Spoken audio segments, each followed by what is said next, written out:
TV soap news and spoilers say that the city of Crestwood hums with secrets, its streets lined with whispers of broken promises and hidden truths. On October 8, the simmering tensions beneath its polished facade threatened to erupt, pulling lives into a vortex of drama and despair. In the heart of this storm are Martin and Smitty, a couple teetering on the edge of collapse, Vanessa, a widow grappling with unbearable loss, and Detective Marcel Malone, a man whose shadowed dealings cast a long, dark shadow over the city. Their stories intertwine in a narrative that pulses with raw emotion, moral dilemmas, and the relentless pursuit of redemption. What unfolds on this fateful day? To glimpse the future, our prediction video unveils the possibilities. But first, let us dive deep into the lives unraveling beyond the gates.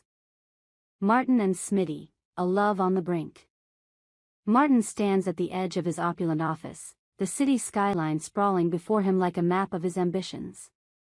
As a congressman, he has wielded power with a steady hand, but his personal life is a fractured mosaic. His marriage to Smitty, once a beacon of hope and mutual devotion, has crumbled under the weight of lies, political machinations, and Martin's own moral failings. The couple's love, once vibrant and unshakable, now hangs by a thread, stretched thin by mistrust and unspoken grievances. Martin paces the room, his polished shoes clicking against the hardwood floor. His mind races, replaying the moment Smitty walked out, his suitcase in hand, his eyes cold with resolve. The memory stings, a wound that refuses to heal. But Martin is not a man to surrender easily. He has a plan, a desperate, audacious plan to win back the love of his life. He will confess everything, the bribes he took to secure votes, the backroom deals that lined his pockets, the secrets he buried to protect his reputation. He will turn himself into the police, offering himself up as a sacrificial lamb in the hope that this noble act will prove his love and remorse to Smitty. The plan is fraught with risk. Martin knows the consequences: prison, disgrace, the end of his career. Yet, the thought of losing Smitty forever is a far greater torment. He envisions the moment he will stand before Smitty, his confession laid bare, his heart exposed. "I've been a fool," he imagines saying, his voice breaking. "But I'm ready to pay the price if it means you'll see me again, not as the man I was, but as the man I want to be for you." The words are rehearsed, but they carry the weight of truth. Martin clings to the hope that this act of self-destruction will rebuild the bridge between them. Smitty, however, is not so easily swayed. He sits in a small, dimly lit apartment across town, surrounded by unpacked boxes and the ghosts of their shared past. His heart aches for the man he once loved, but the betrayal runs deep. Martin's promises of reform sound hollow against the backdrop of years spent hiding his true self. Smitty wrestles with his emotions, torn between the lingering warmth of their history and the cold reality of Martin's actions. Can a man so steeped in corruption truly change? Or is this merely another ploy, a politician's gambit to manipulate his heart? Their struggle to find a way forward is a dance of doubt and desire. Each conversation is a battlefield, littered with accusations and apologies. Martin pleads, his voice raw with desperation, while Smitty guards his heart, wary of being burned again. The city watches, its gossip columns buzzing with speculation about the congressman's faltering marriage. Yet, within the confines of their private moments, the stakes are far higher than public opinion. For Martin and Smitty, October 8 looms as a day of reckoning, a day when they must decide whether love can triumph over betrayal or if their story will end in ashes. Vanessa's descent. A widow's torment. Across town, Vanessa sits alone in her dimly lit living room, the silence oppressive. The walls are adorned with photographs of her late husband, Doug, his smile frozen in time. Doug's death in a tragic car accident 6 months ago shattered Vanessa's world, leaving her adrift in a sea of grief. The accident was sudden, inexplicable, a fiery crash on a quiet road that claimed the man who was her anchor. Now, new information has surfaced, threatening to unravel the fragile threads holding her together. Vanessa's friends, a tight-knit group who have rallied around her since Doug's death, grow increasingly alarmed. The new information, a cryptic police report hinting at foul play, has sent Vanessa spiraling. She sits at her kitchen table, the report spread before her, its words blurring through her tears. The report suggests that Doug's car was tampered with, that the crash was no accident. The revelation is a dagger to her heart, reopening wounds she thought were beginning to heal. She clutches a photo of Doug, her fingers tracing his face as she whispers, "Who did this to you?"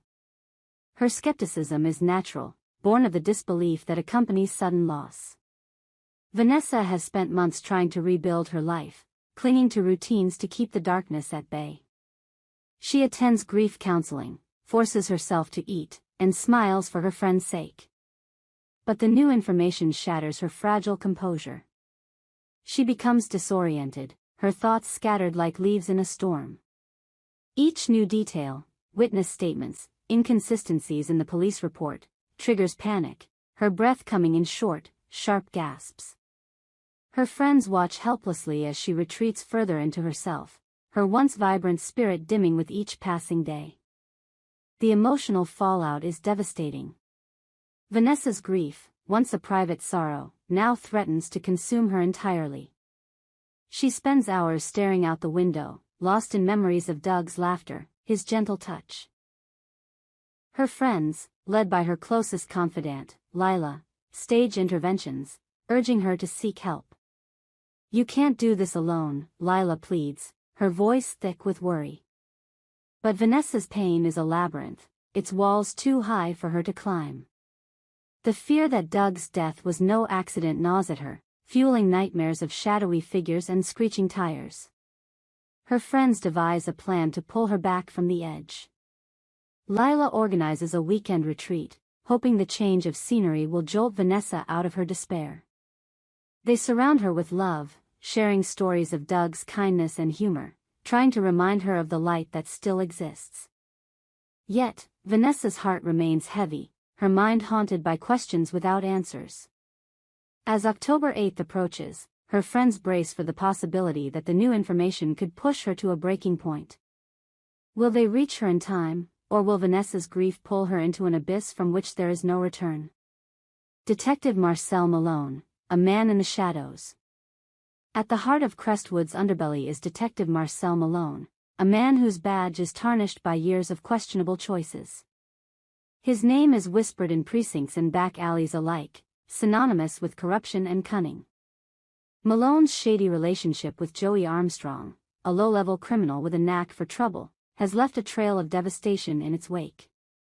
Among the casualties, allegedly, is Doug, whose death bears the hallmarks of Malone's influence. Malone is a veteran cop, his face etched with the weariness of a man who has seen too much. His partnership with Detective Jacob Hawthorne, a younger officer still clinging to ideals of justice, is a study in contrasts. Malone's cynical worldview casts a pall over Hawthorne, who struggles to reconcile his mentor's actions with the oath they swore. "This city eats the good ones," Malone tells him one night, his voice heavy with resignation. "You either bend, or you break." Hawthorne listens, his stomach churning, wondering if he, too, will one day succumb to the city's darkness. Malone's true allegiance lies not with the law but with the promise of dirty money. He has spent years skimming from busts, cutting deals with criminals like Joey Armstrong to line his pockets. His dream is simple: to retire with dignity, to escape Crestwood's grip with enough cash to live comfortably. Doug's death, whether by Malone's hand or as a consequence of his dealings, is a weight he carries but refuses to acknowledge. He tells himself it was an accident, a tragic twist of fate, but the truth gnaws at him in the quiet hours. On October 8, Malone's carefully constructed world teeters on the edge of collapse. A new lead in Doug's case threatens to expose his ties to Armstrong, and with it, the empire of corruption he has built. He moves through the city like a ghost, meeting informants in shadowed corners, his eyes scanning for threats. His plan is to collect one final payout, a sum large enough to vanish forever. But the city has other plans, and the noose is tightening. The collision of fates. As October 8 dawns, Crestwood holds its breath. Martin stands before a press conference, his confession ready to spill, his heart pounding with the hope that Smitty will see his sacrifice. Smitty, wrestling with his own doubts, watches from a distance, torn between love and fear. Vanessa, clutching the police report, steps closer to the truth about Doug's death, unaware that it leads to Malone's doorstep. And Malone, ever the puppet master, senses the walls closing in, his dreams of escape slipping through his fingers. The city is a tinderbox, and October 8th is the spark. Will Martin's gambit win Smitty's heart, or will it destroy them both?